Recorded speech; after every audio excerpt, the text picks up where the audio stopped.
Magandang araw Luzon, Visayas, Mindanao, Sabah. So welcome back na naman po kayo ngayon dito sa ating Pilipinas News Channel na kung saan maghahatid po tayo ng mga balita ngayon na pinag-uusapan sa loob at labas ng ating bansa.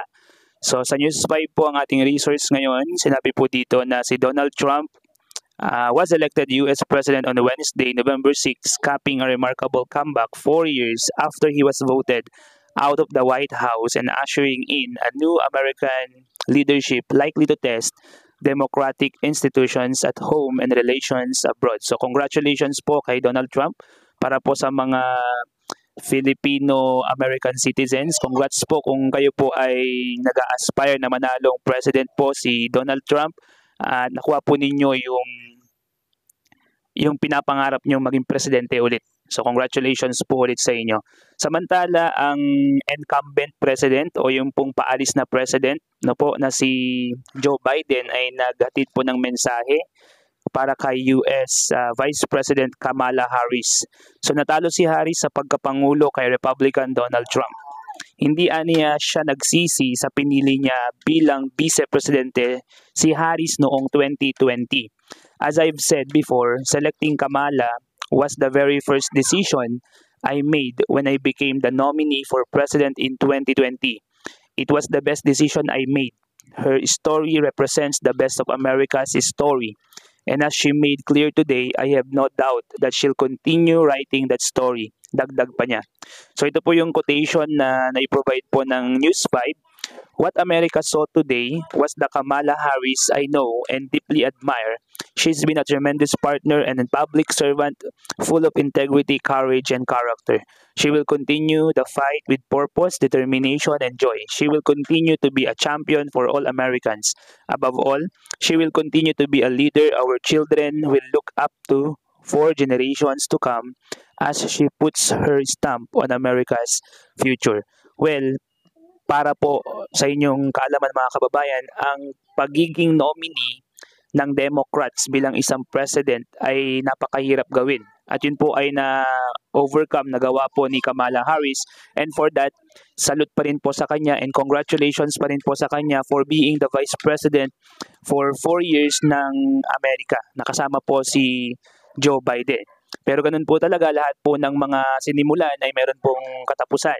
According nga po sa News 5, ito po yung statement naman ni Kamala Harris. Sabi po niya dito, we must accept the results of this election. Sinabi ni US Vice President Kamala Harris na dapat niyang tanggapin ang naging resulta ng US elections 2024. Ito ay kasunod ng pagkatalo niya sa pagkapangulo laban kay Donald Trump. Ani Harris, nakausap niya si Trump upang batiin sa kanyang pagkapanalo. Makikipagtulungan din aniya siya kay Trump at sa kanyang team para sa mapayapang transition of power. So yun po yung isa sa pinakang maganda rin pong statement na nabanggit itong si Kamala Harris because she is giving the support to the new elected President of the United States of America, who is Donald Trump. So we must accept the results of these elections. Earlier today, I spoke with President-elect Trump and congratulated him on his victory. I also told him that we will help him and his team with the transition and we will engage in a peaceful transfer of power. So maganda naman po yung hangarin ni Kamala Harris para po sa pagta-transfer ng power from his administration or from her administration to the next administration. Alam niyo mga kababayan, kasi sa mga gantong elections, no, kahit dito sa ating bansa, of course, yung kay BBM at kay Leni Robredo ng mga nakaraan. Actually, naka-move on na within 1 month after ng election yung mga tao. Pero yung mga tumakbong president, pero yung mga tao sa bansa natin, hindi pa sila naka-move on. Patuloy pa rin sila nag-aaway sa school, sa bahay, sa streets, kung saan pa man. Dahil sa kanilang mga hindi nanalong mga partido. Pero dito sa Amerika, ganun din, syempre. Meron mga taong hindi makatanggap ng resulta ng eleksyon. Sinasabi ng daya, sinasabi kung ano-ano. Pero ganun pa man mga kababayan, what is true to Rome is also true in the Philippines. So ganun din 'yon. Kung ano yung totoo dito sa Pilipinas, kung ano nangyayari dito, ganun din po yung nangyayari at maaaring nangyayari sa USA.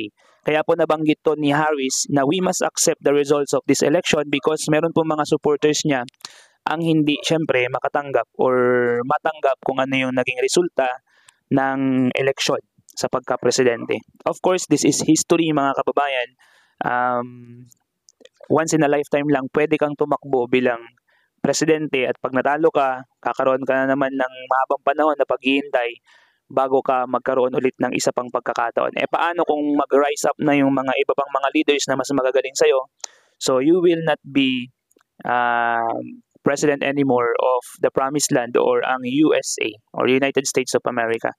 So yun lamang po ang nakalap nating balita sa mga oras na ito, at kung gusto po ninyo ng mga ganitong klase ng content, like nyo po yung video natin para magpakita pa po ito sa iba, para mag-push forward pa sa ibang viewers, and mag-subscribe na rin po kayo. Kung gusto nyo rin po magpa-shoutout sa channel natin sa mga susunod na videos, i-type nyo lang po dyan sa comment section ang hashtag Pilipinas News pa-shoutout, at i-shoutout po namin kayo in the next video.